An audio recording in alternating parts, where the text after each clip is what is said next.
Hey guys, real quick before we get started. In terms of the screen protector situation, I ended up not using mine. Apparently most of them mess with the anti-reflective properties of the display. So for screen protector, I'd recommend just buying the one from Samsung, even though unfortunately that one is just a plastic screen protector, which I know we finally have a phone with a flat display, you want to use a glass form, but then you lose out on a nice anti-reflective panel. Hopefully someone can figure out a way to make a glass screen protector that's also anti-reflective, although I doubt that. Anyway, let's get right into it.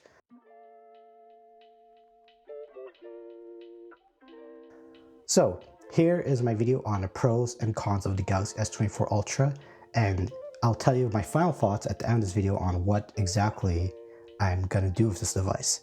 So we're just gonna start off. To keep myself organized here, I have a note. So my likes. My first pro, or likes I guess, is the flat display. I quite like this flat display and its symmetrical bezels. It makes writing with the S Pen very easy. You know, you just take out the S Pen. Everyone pretty much watching this already understands how the S Pen works, I assume. So open it, make a new note. And I don't know why it always does this pop-up view, but then expand it. It can go right up to the edge, which you cannot do on the S23 Ultra. So that, in my opinion, is a massive win. So that is fun in games and all that. So the flat display is the first like we're going to take off there. Galaxy AI. Galaxy AI, I would say, is the biggest feature of the Galaxy S24 Ultra. Obviously, it's what all the marketing and everything shows. And it is useful in some situations. Like, for example, for this, we would have like the note transcribe feature. But we're not trying to edit this right now. So we're just gonna, oh yeah, right, here it is. The little AI button where it can do formatting, summarizing, all that. Like Galaxy AI, I feel like it has a lot of cool features, but some of them you kind of have to go out of your way to find, is what I feel. For example, the photo generative AI, right? If you like, for example, want to move this pen from the right here to the left, after you do that, you'll see still some weird gray here of where the pen used to be. So I definitely think Galaxy AI needs some work, but I do think it has a lot of potential. And yes, I know it is obviously a collaboration with Google, so a lot of the features in Galaxy AI will get improved as we get like more and more Pixel phones, for example, and Google invests more and more in AI. So that is fun games. My next like is One UI 6.1. I think it's pretty snappy, and what I mean by that is they changed this animation and it made using the phone a lot better. So yay, they changed one animation and the phone is slightly better. That, and I really like the new always on display. But yeah, that's nice. It doesn't stutter as much now. The fingerprint scanner is another like. I think it works pretty nice. It's pretty snappy for what it is, I think, although it is getting a little old. The S Pen I do think is very fun to use and very responsive, although it hasn't gotten like any new features in a few years, but it's just as good as ever. And like I said, with the flat display, it's even arguably it's even more useful now because you can actually go all the way to the edge. The square display I think is great for watching content, as like your TV, your monitor, your computer, for example, all have and by computer I mean like a laptop, of course, have square display, right? But your phone has rounded corners. So it's kind of clever to have a square display, but there's also a disadvantage to that. The performance I would say is pretty good. Snapdragon 8 Gen 3, which is all we get with the S24 Ultra. There's no Exynos silliness with this device, luckily. And yeah, the Snapdragon 8 Gen 3 and the 12 gigabytes of RAM is pretty nice. Yeah, and of course split screen multitasking. It's a big phone, so doing split screen multitasking is pretty easy with this device. So yeah, the performance is pretty dang good. This I think is a huge improvement. It's a low light zoom. Like when you're zooming into things and you don't have a lot of light, this device will take much better photos in low light compared to the S23 Ultra. That was kind of one of the bigger differences I noticed in terms of the camera. Next up, we have the haptics. I think the haptics are pretty good. I haven't really noticed a difference between this and the S23 Ultra, but if you like the haptics of the S23 Ultra or the S22 Ultra, I think you'll enjoy the haptics on this device as well. They're pretty well implemented. I do wish they were in more areas though, but for the most part, they're good. Cameras I do think are pretty good for the most part. I thought they were pretty dang good on the S23 Ultra as well. which actually is what I'm using to record this video right now. But yeah, the cameras I do think generally are pretty good. So yeah, I think most people will be satisfied. After like 2 or 3 updates, I do think the cameras will be much better, but for what the cameras are right now, without, you know, any updates really, I do think it's pretty good. The anti-reflective display is really good. Oh, never mind. This is about lens coating. Well, I'll talk about both. Right, the anti-reflective display is great. The display brightness being more bright, or display being more bright, is also great, but the anti-reflective display makes it even better. It is honestly something that every phone should have, so yay. And yeah, the lens coating also works really well, so to prevent lens flares. There's no more just green orbs. And we've had that lens coating for a few years with Samsung now, but it's just a nice feature I think I like to admit, I like to talk about, because I know there's certain phones that don't have it. For example, the iPhone still has this horrible green orbs, which I very much dislike. Samsung at least is making a nice effort to negate that, and I would say it works pretty well. The night videography, I would say it works pretty well. In pitch black lighting, I noticed the S24 Ultra takes videos that are slightly brighter than the S23 Ultra. So in extreme use cases, this will take slightly brighter video if you're into that type of thing. Oh yeah, the moon photos, of course, are amazing as expected, as with every Galaxy S Ultra device. 7 years of operating system updates and 7 years of security updates is great, and now industry leading. It is what the iPhone is doing, it is what the Pixel is doing, and now Samsung is on board. So yay! If the long update support was a feature you valued on the Pixel and iPhone, you'll be happy to know that it is now there on the Galaxy S24 Ultra series. I don't think older phones are getting that. Like the S24 Ultra is stuck on a 4-year update cycle. So if you're someone who buys their phone and doesn't, you know, if you're someone who gets a phone and uses it for many years, this feature will be pretty important to you, I believe. And the last feature, I do think the design in general is pretty good.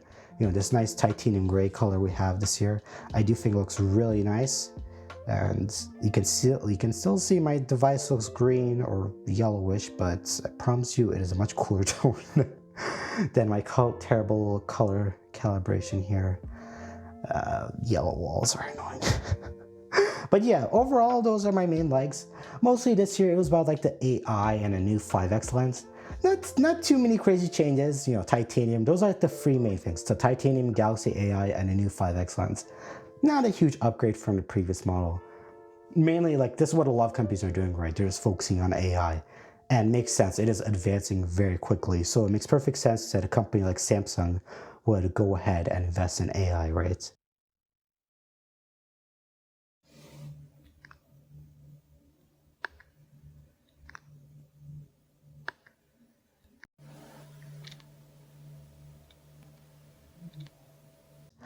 And now we have the dislikes, which is pretty long. The first dislike is the display quality control issues. Now, I've been using Samsung phones for many years now, right? And out of those many years, I haven't had too many quality control issues, and every single time I have, I never really considered them a huge deal. But this phone, I've seen more display quality control issues than like any other flagship Samsung phone. Mainly it's like this weird grain pattern when you're looking at dark gray environments. And some people have like this weird green vertical line and other issues. Point is, if you get this device, make sure to test the display extensively. If you get a dud, replace it. Don't bother thinking an update will fix it, because most likely it won't. So that sucks. The next one is the vivid mode thing, which is kind of a headache to talk about. You know, the vivid mode not working. Mainly because we don't know for sure if they are actually going to fix the vivid mode. This may be the intended effect of what's supposed to look like. I don't know. Personally, I think they will fix it. If not, by fix I mean they probably intended it to look like this, but with the amount of complaints they're getting, they're probably going to change it back to how it used to be. And I kind of hope they do, because we should have natural and vivid mode, or heck, we should bring back some of the old modes we used to have. Why are there only 2 modes, you know? Yeah, the 5x lens, I find like above 30x, it's worse than the S23 Ultra, which is really weird, because it's like, the camera is the one area where they always upgrade, right? It's the one part they don't do, like, for lack of a better term, cost cutting. You know, they always upgrade the cameras to be better than the last model, with better processing and better hardware and everything.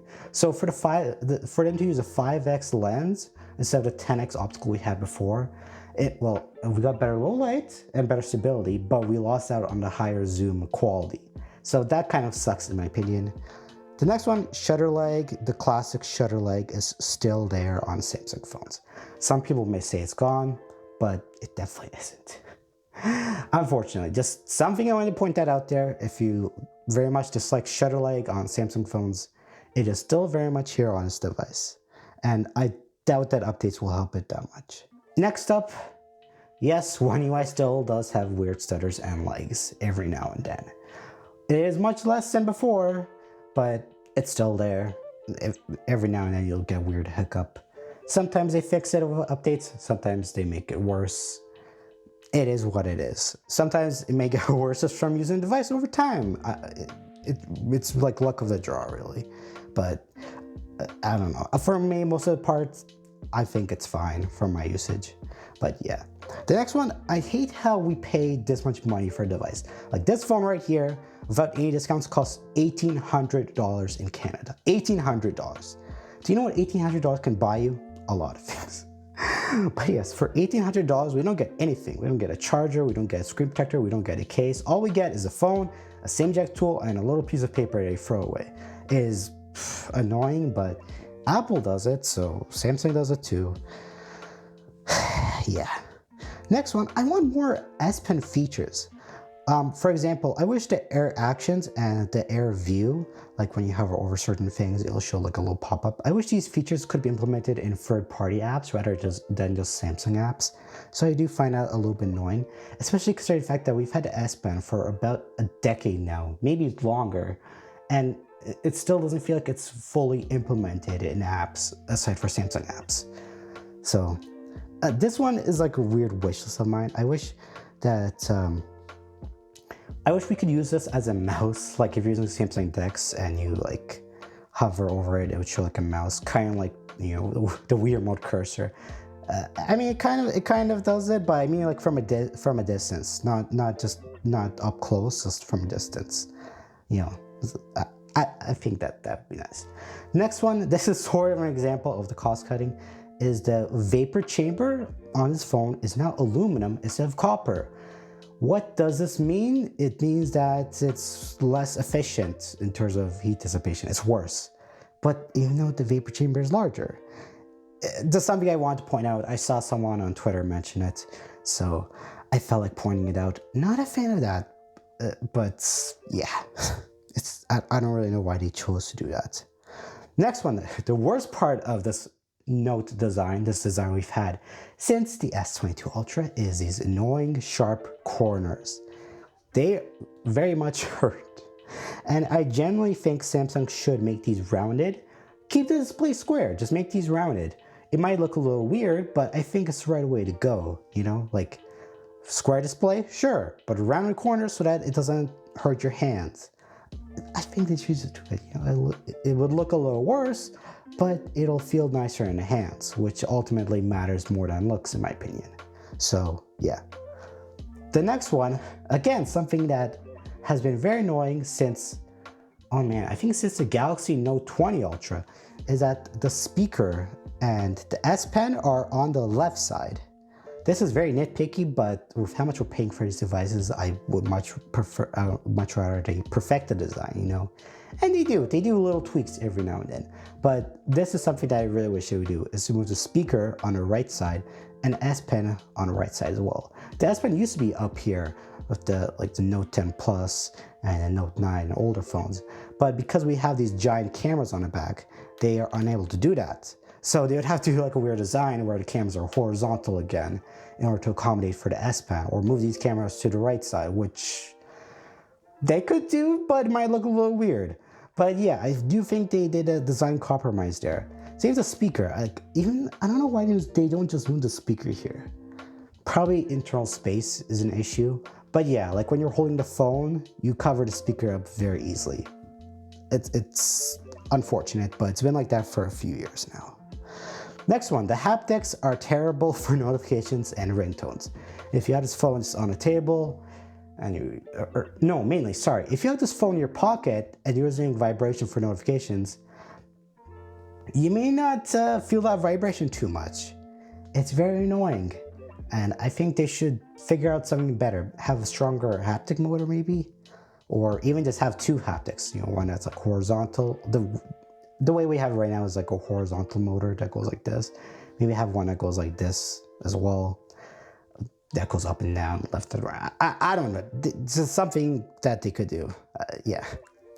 Next, this is like the bonus section. After my complaints and my likes about this device is my suggestions, my feedback for Samsung on how they could make their next device the best device they've ever made. First one is an under-screen selfie cam. Now, don't get me wrong, we already have these great bezels. They're very thin, and the hole punch got smaller, which is awesome. But I think, keep in mind, these suggestions, I don't expect them to do it in like a year. This is like maybe the Galaxy S30 or something, or even like, I don't know, S35. These are just things that I personally wish they would add, and I think a lot of people will be happy with these suggestions. But yeah, so number one will be an under-screen selfie camera. Getting rid of that hole punch. Just having a full display without compromising on the selfie quality, I think is their end goal, and we will reach it eventually. So that's one. Next, I do think this phone could generally benefit from a larger main sensor. A lot of those Chinese phones have a 1-inch sensor now, and I think Samsung needs to jump on this boat already. We've had the same sensor size since like the S24 Ultra, maybe longer. I'm not entirely sure about that. But point is, we've had the same sensor size for a long time, and they've been able to get great results with this sensor, in terms of processing and everything, videography, video stabilization, and all that. But imagine if we had a bigger sensor, having even less time to wait to take a night photo, or having even brighter videos at night. Like, that would be so good on this phone, especially because of processing, the heavy lifting in terms of software side. That plus a bigger sensor on the hardware side, it would pretty much be unstoppable in my opinion. Next, fix that silly shutter leg, because it's been on like every Samsung phone since the dawn of time, and I don't think it'll ever get fixed, but it's just a hope. They said they fixed it, improved it with this phone. All they really did is make the shutter speed a bit better, but it's like subjects that are moving, like if I wave this and take a photo, it'll look blurry instead of looking sharp, for example. That type of shutter leg is still there. So yeah, I already mentioned this before. The speaker and S Pen, I wish were on the right side. Curved corners instead of boxy corners, which we have now. I mentioned that earlier as well. Lighter weight, I think in the future, when components get smaller and smaller, more efficient, that will eventually happen. But for now, we aren't seeing huge advancements in that. This device is like 2 or 3 grams lighter than the S23 Ultra.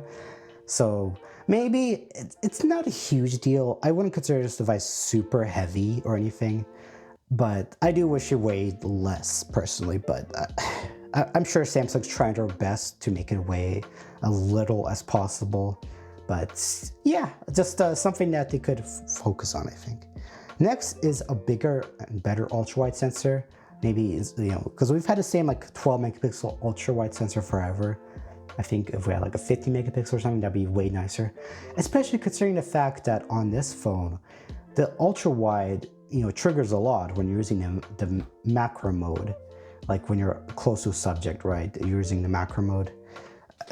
Just something that they could do, at least your macro photos look nicer. And yeah, it is very aggressive, like you're not even that close to the subject and triggers in macro mode. So yeah, that's something that they could fix, I think. This, I think, is their end game, this one. A variable zoom lens. There's a phone out there that already has that, the Sony Xperia 1 IV, I believe, which goes from 3.5x to 5.2x. And I think Samsung will use a variable zoom lens in the future. I saw some rumors like S26, S27, something ridiculous like that, where they will do a variable zoom lens. And I think that would be the best of both worlds. Combining the 3x and the 5x lens into one, it make the back a little bit cleaner too. So I think a variable zoom lens could be a very nice upgrade, and it's something they could market the crap out of. So I do think that is something they're planning to do. As I mentioned here, Sony already has that. And a bigger fingerprint scanner. We've had this same small fingerprint scanner, right? For many, many years now, many years, like since the S21, it's been the same sensor, the same exact fingerprint sensor. I want a bigger one that takes up like that much of the bottom. And I know it exists, it does exist. There's phones with better ultrasonic fingerprint scanners out there. So Samsung, please give us a bigger one on the next phone. Next one is a larger battery, which with this pen being built in, may not be as easy to do, but even if we get like from 5,000 to maybe 5,500, I think that would be very nice. Because as it stands, the battery life on the Galaxy S24 Ultra and S23 Ultra, in my opinion, is great. But if we could imagine that power efficiency with an even bigger battery, like it would be amazing. That's what I'm saying, like for the most part, these devices, what they're achieving in terms of like software and hardware efficiency and everything is great. But imagine if we could achieve this with even bigger batteries, even bigger sensors, they would just destroy the competition, in my opinion. And faster charging, the 45 watts is kind of, you know, it's not the fastest thing in the world. It takes like an hour and a half to charge this thing using that. So Samsung, give us like 100-watt charging next time. Apparently this sort of supports 65 watt, where it charges in an hour. I don't have a 65-watt charger to test it with. So yeah, and it wasn't also advertised anywhere. So yeah, give us 100-watt charging, Samsung. And that's pretty much it. What do you guys think? What changes do you guys want to see on the next phone, the Galaxy S25 Ultra, in a year or so? Do you have any other suggestions aside for what I suggested here?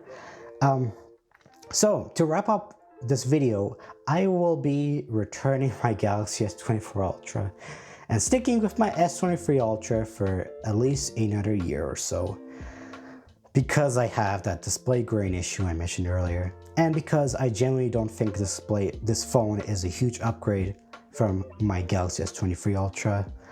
I know some people are really gonna love this device. Don't get me wrong, it's great. There's probably tons of people out there who went from S23 Ultra. I keep pointing here because that's the S23 Ultra is the camera, right? Yeah. So from the S23 Ultra to the S24 Ultra, and they're gonna absolutely love this phone. They're gonna love the flat display, the Galaxy AI, the new 5x lens, blah blah blah. Me personally, I want like a new design. I want bigger sensors. I want a variable zoom lens with bigger fingerprint scanner, like things that, you know, add up to, you know, like there's hardware differences. There's really not much on this device versus the previous one. So I'm gonna say one more harsh thing about this phone, and I will say this about the Galaxy S24 Ultra. This phone to me feels like the equivalent of a software update, and that's probably the most harsh thing I could possibly say about a phone. But it is kind of the truth. It is an amazing device, but my suggestion, wait a few months for them to sort out their quality control issues, and then buy one. And if someone doesn't upgrade for that, you know, if you're someone who uses a phone for a long time, wait a few months, get it on discounts, use it for 7 years, and then buy whatever else will make you happy. Although you're gonna have to replace your battery before the 7 years are up. But hey, at least the fact that you get updates for 7 years is, you know, you can do that. You can use it for 7 years if you want to. But yeah, that's my overall thoughts on this phone. Very much a mixed bag for me. Yeah, that's pretty much it. So, do I recommend it? I guess I do, just not for me. Maybe for you, but not for me. Alright, I'll see you guys in the next video. Bye!